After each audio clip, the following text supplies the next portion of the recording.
Shalom Bethlehem. Hari ini temanya adalah ciri manusia yang namanya ada di buku kehidupan.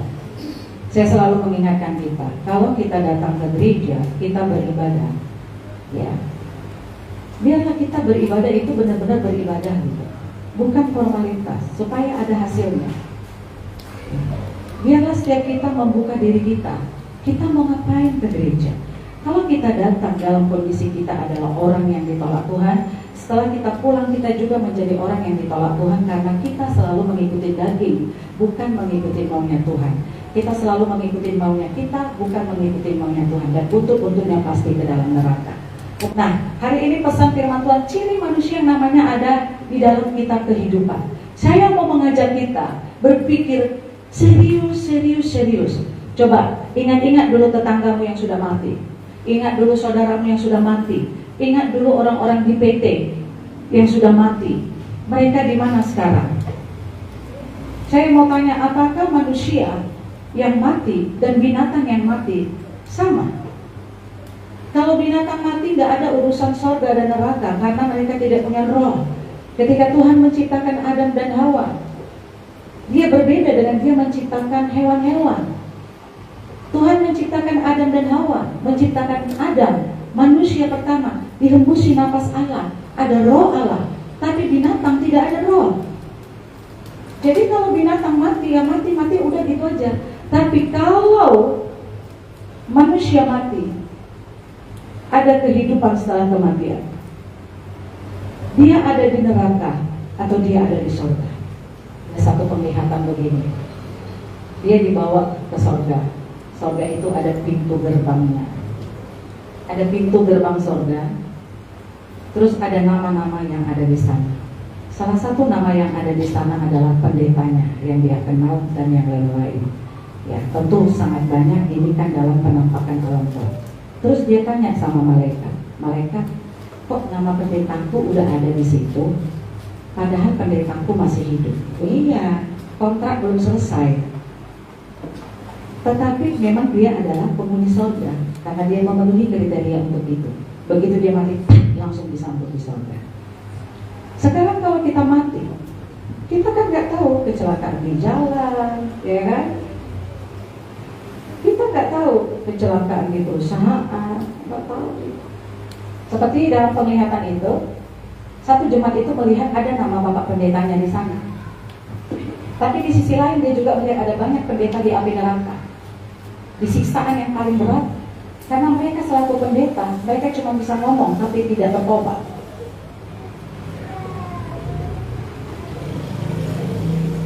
Siapa? Tidak perlu dijawab. Jawab di dalam hati. Apakah dirimu sekarang sudah ada namanya di surga? Coba jawab di dalam hati. Apakah pasangan hidupmu ada namanya di surga? Jawab dalam hati. Dan hari ini saya akan tuntut supaya kita mendaftar ke surga bagi yang tahu bahwa dia belum ada di sana. Anak-anakmu sudah ada di surga? Siapa? Atau coba dulu lihat kiri kanannya, kira-kira ada aroma surga atau aroma neraka? Lihat dulu kiri kanannya Bapak Ibu. Hah? Ada aroma surga atau aroma neraka? Kitab Wahyu pasal 3 ayat 5 bagian B.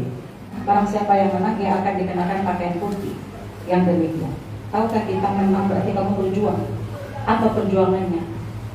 Sempitlah jalan menuju kebinasaan. Berjuang kamu, berusaha.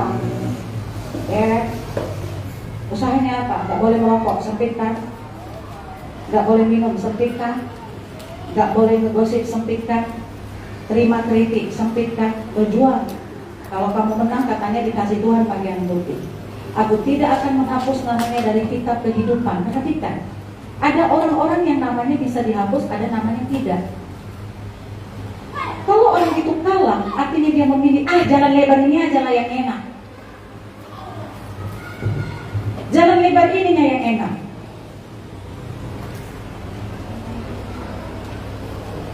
Betul nggak? Kok berblogernya betul nggak? Saya yang dirujui bulus banget tuh dari jawab betul nggak? Dia sama dengan orang dunia sana yang tidak pernah pijak gereja. Dia sama dengan orang ateis sana yang tidak pernah pijak gereja. Mereka ke neraka. Kalau ke sini, jalan sempit. Tuhan bilang sempitlah jalan menuju kehidupan. Kalau kita menolak sempit, berarti kita menolak surga. Nadihilah lebih sempit naik dan tolak munah mana? Oh Tuhan, walaupun sempit, aku akan berjuang. Terserah.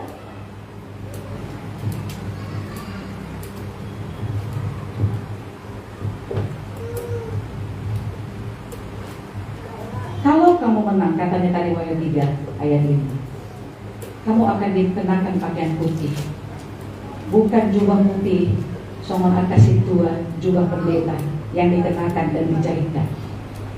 Tapi ini jubah putih, apresiasi surga buat orang yang mau berjuang melalui jalan yang sempit. Unak komanak kok, dan mana mana, unak komadirus, dan madirus mana.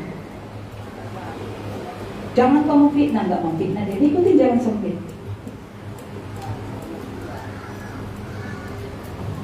Itulah orang yang menang, dikenakan dia jubah putih, dan namanya tidak akan dihapus.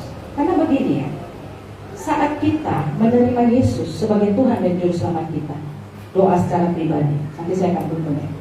Ini serius banget, saya nggak main-main ya. Kalau kita menerima Yesus dengan tulus, Tuhan, masuklah di dalam hatiku, menjadi Tuhan dan Juru Selamat.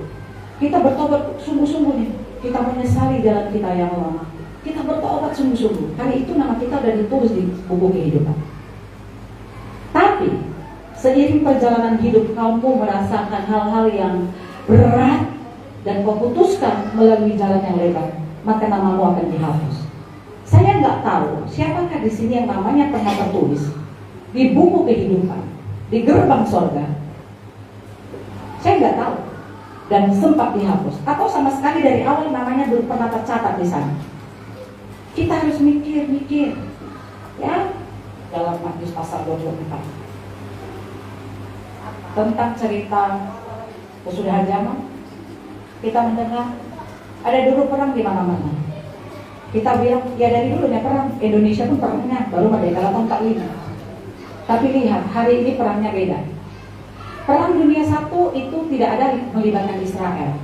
Perang dunia 2 pun tidak ada Israel di sana dan bocilnya Israel. Ini kalau sudah terhubung-hubung dengan Israel, ini salah satu pertanda kamu harus menilai zaman. Semuanya itu naik-rang oleh antikris mulai dari zaman corona, bagaimana mereka mulai sosialis penggunaan chip, tes sampai akhirnya itu jebol di zaman antikris. Semuanya itu dalam rancangan yang sudah sangat lama, Bapak Ibu, oleh kuasa kegelapan. Tahukah kita waktunya sudah semakin singkat? Kalau iblis tahu waktunya semakin singkat, dia akan bekerja dengan lebih ganas. Dia akan bekerja dan menipu kita dengan lebih lihai. Menawarkan kenikmatan dan berkata ikut Tuhan itu nggak benar. Ya sudah, saya sampaikan 2 minggu yang lalu. Kalau seandainya pada zaman pengangkatan kita nggak terangkan, harapan saya dengan keluarga saya misalnya, harapan saya dengan jemaat-jemaat yang pernah saya khotbah, dan semua orang yang pernah dengar khotbah saya, baik waktu Pempus atau saya diundang khotbah di mana gitu, harapan saya mereka ingat khotbah itu dan mereka bisa bertahan, supaya walaupun mereka disiksa, dipotong, mereka nggak akan menyangkal Yesus. Itu terakhir kali kesempatan, ya, karena menyia-nyiakan yang namanya kasih karunia Tuhan. Terlalu mudah dengan kita menerima Yesus sebagai Tuhan dan Juru Selamat, nama kita didaftar loh di surga. Tapi kalau ditemukan akhirnya kita kalah dalam perjuangan hidup, perjuangan untuk masuk jalan yang sempit ini, dihapus. Alkitab berkata bahwa tidak ada yang tahu tentang hari dan saatnya, tentang kedatangan Tuhan. Pertanyaan saya, kalau kita Nggak tahu, kenapa disuruh menilai? Apanya yang kita nggak tahu? Apanya yang kita nggak tahu? Perhatikan wilayah. Tetapi tentang hari dan saat. Terjemahan asli itu hari dan jam. Dalam bahasa Inggris itu hari and hour, jam.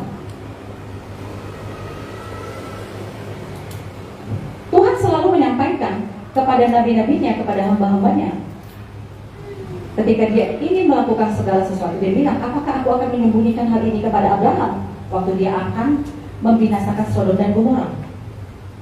Kemudian dia bilang, ayo Lot, keluar kau sama istrimu dari sana, nanti akan terjadi begini. Gitu. Bukankah Tuhan menyampaikan kepada Lut ketika dia ingin membinasakan bumi dengan air bah? Bersiap-siap kau, kata dia kan? Disampaikan. Tapi untuk hari dan jamnya Tuhan gak sampaikan. Ciri orang yang ada namanya di kerajaan surga cuma satu Tuhan sampaikan. Rugi. Apa itu? Kita buka ayatnya. 1 Korintus 6 ayat 7. Sebenarnya bagian B saja, tapi kita baca semua. Boleh kita baca sama-sama, di ayat sudah ada 1, 2, 3. Adanya saja perkara di antara kamu yang seorang terhadap yang lain telah merupakan kekalahan bagi kamu. Mengapa kamu tidak lebih suka menderita ketidakadilan? Mengapa kamu tidak lebih suka dirugikan? Jadi ciri orang yang namanya sudah ditulis di gerbang surga, yang namanya sudah ada di buku kehidupan adalah dia ikhlas mengalami apa itu? Menderita ketidakadilan. Dia ikhlas menderita rugi. Oke, saya jelaskan. Ini contoh. Waktu kita ada pesta nih, ada pembagian jagal, kau merasa dirugikan, gak usah kau protes. Itu ciri orang yang sudah ada namanya di surga. Gak usah kamu gak putihkan dia, mau kurangkan di sana. Jadi secara spontan, jiwanya itu adalah jiwa surga. Yang gitu-gitu itu gak berekspresi lagi. Soal es buah misalnya, hanya soal lama. Itu bukan jiwa orang. Karena orang yang namanya sudah di surga itu adalah jiwanya, itu adalah jiwa Kristus. Ada roh Allah, sehingga ekspresi-ekspresinya itu nggak sama lagi. Hal-hal gitu baginya apaan, ya kan? Jadi mulai dari perkara kecil sampai perkara besar, dia ikhlas mengalami menderita ketidakadilan, menderita kerugian, ikhlas ya. Ada orang dia menderita ketidakadilan, dia menderita kerugian, gak bisa dia melawan, tapi dia gak ikhlas, harus ikhlas. Tahu ya, karena sudah terubat. Kalau kita punya keikhlasan seperti itu, ya, kita ngomong sama orang, kita menegur dia, jangan kayak gitu. Kita tetap ngomong, tapi karena di sini sudah ada keikhlasan, damai cara ngomongnya, gak terang. Ayo nih, gak gitu lagi ya. Tetap kita sampaikan.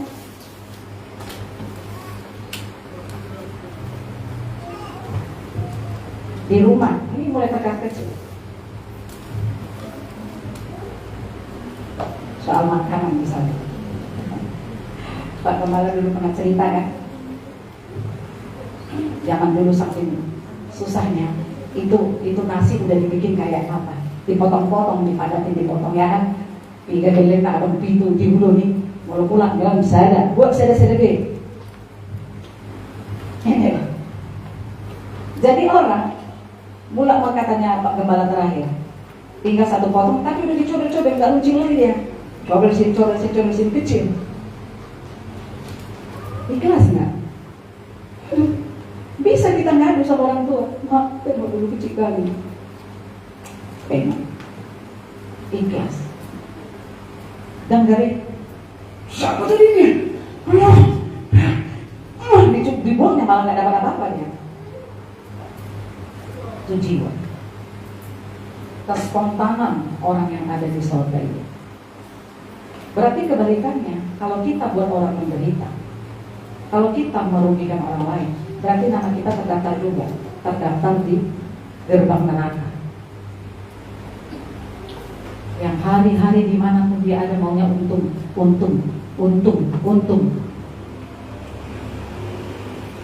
Tuhan bilang rugi. Mengapa kamu tidak lebih suka dirugikan? Ya, di rumah. Ini saya mulai dulu dari rumah lalu ya, nanti ya hal-hal praktis di rumah nih. Anak-anak, kita punya berapa anak misalnya? Yang satu capek kerja, yang satu enggak. Aku terus yang kerja. Itu kalimat dari anakku, pernah anakku Kisya dulu. Saya hibur dia, saudara. Saya kasih kompensasi, nanti jajan mau tambah ya guru. Mulai hari ini bertobat yuk. Ikhlas dirugikan, bukan berpikir bagaimana rugi. Ada lauk, enak kali lauknya. Peduli amat siapa yang belum makan. Habis. Ini loh, gak bisa kita pisahkan surga dengan kehidupan sehari-hari, ya kan? Jangan terlalu jauh surga. Nggak bisa dipisahkan dari detik-detik yang kita lalui. Ya, sekarang tidak, saya mulai dari keluarga dulu. Ada pasangan hidup yang selingkuh. Kalau kita nggak ikhlas, kita balas. Aku kok bisa selingkuh? Ini medsos. Hubungi mantannya. Halo saya, kita ketemu di mana? Aku nih lagi gondok sama suami. Itu mah nggak ada nama di surga. Kau harus ikhlas. Nangis kau sama Tuhan, itu memang pasangan hidupku itu memang bejat begini sudah, tapi jalani kebenaran.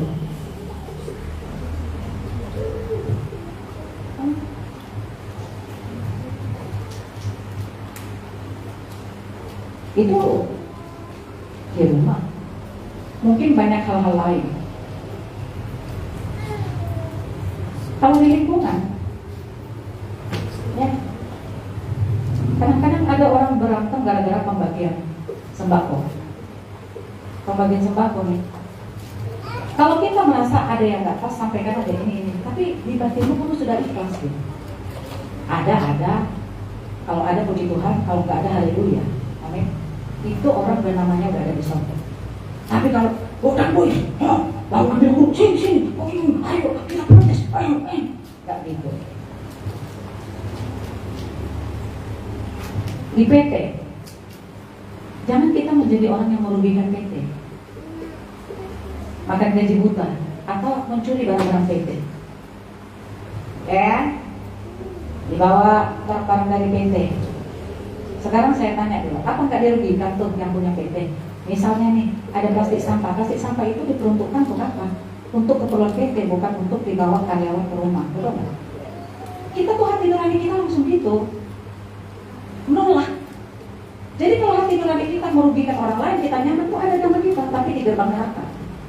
Karena nggak ada gerbang yang lain, cuma dua gerbang kalau kita berlatih, gerbang surga atau gerbang neraka. Ya. Jadi kita mulai dari hal-hal kecil.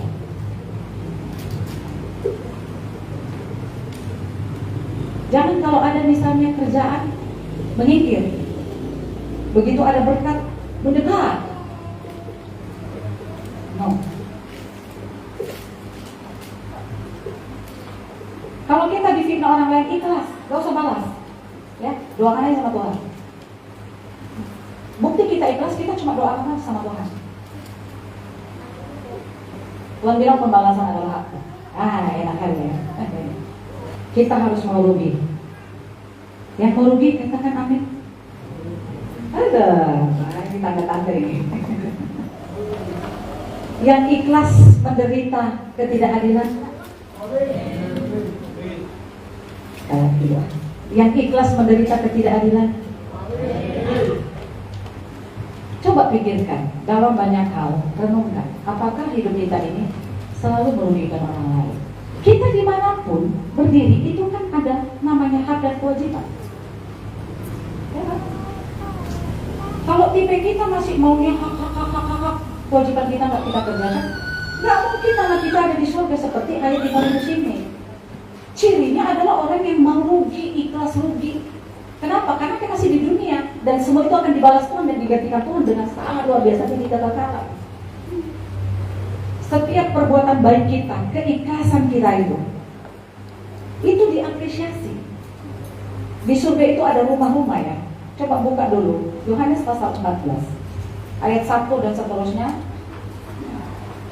Janganlah gelisah hatimu, percayalah kepada Allah dan percayalah juga kepadaku. Di rumah Bapakku banyak tempat tinggal. Di surga sebanyak tempat tinggal. Wahai, masing-masing kita dapat rumah, dapat tempat tinggal di sana. Rumah kita mau cantik, mau enggak tergantung perbuatan baik kita di sini. Tergantung segala keikhlasan kita di sini. Kita masuk surga nih karena ciri-ciri orang yang namanya ada di surga, mereka rela menderita ketidakadilan, mereka mau dirugikan. Dan setelah kita ada di sana, kita tidak cukup di situ, tapi Tuhan mau ada prestasi-prestasi, pelayanan, berdoa buat orang. Nanti rumah kita akan beda-beda di sana. Yang satu mewah, yang satu enggak, bahkan yang ada di lapangan enggak dapat rumah. Di rumah Bapakku banyak tempat tinggal. Jika tidak demikian, tentu aku mengatakannya kepadamu. Sebab aku pergi ke situ untuk menyediakan tempat bagimu. Dan apabila aku telah pergi ke situ dan telah menyediakan tempat bagimu, aku akan datang kembali dan membawa kamu ke tempatku, supaya di tempat di mana aku berada, kamu pun berada. Nah, saya dijabungkan gitu. Lihat, pengangkatan.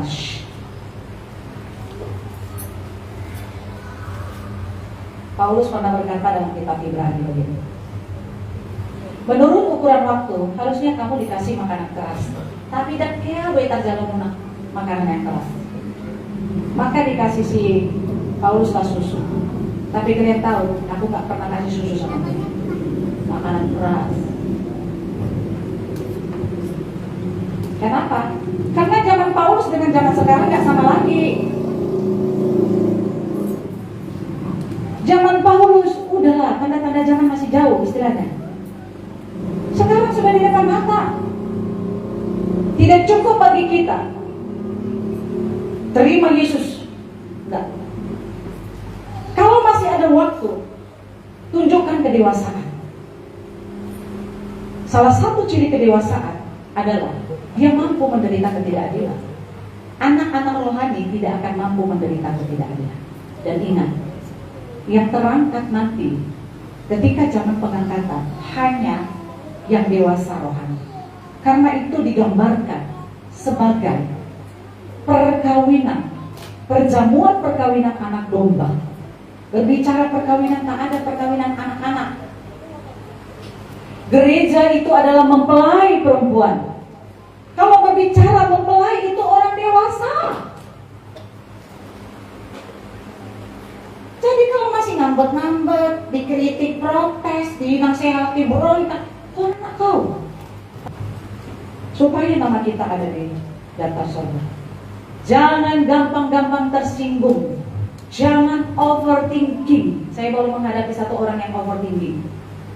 Bisa jadi depresi. Ditarik tuh diri nabi dan semuanya masuknya. Tak berani mengungkapkan pendapat. Stres sendiri.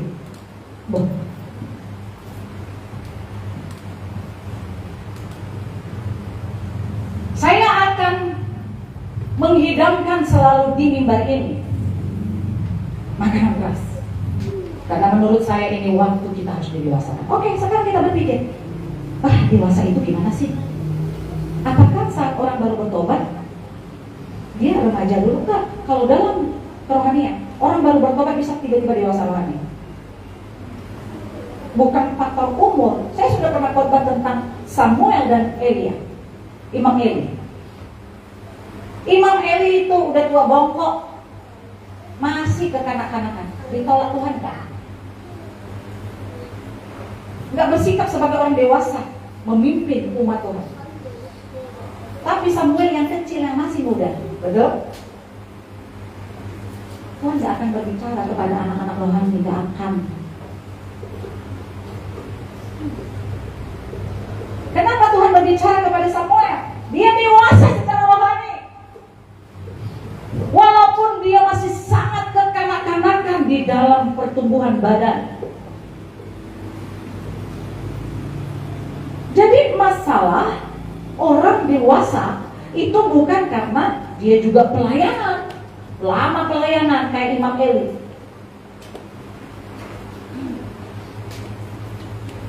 Oleh sebab itu saya minta kita menjadi dewasa.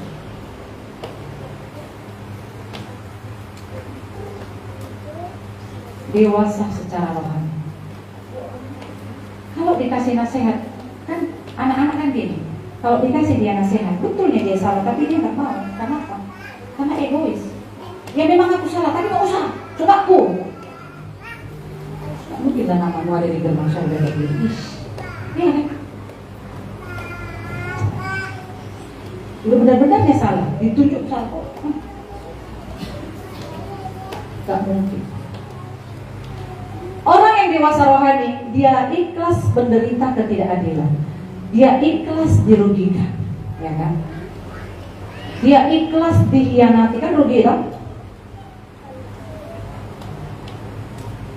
Ya, pokoknya ikhlas lah maksud. Ikhlas memaafkan. Jadi kalau orang kerjanya membuat orang menderita,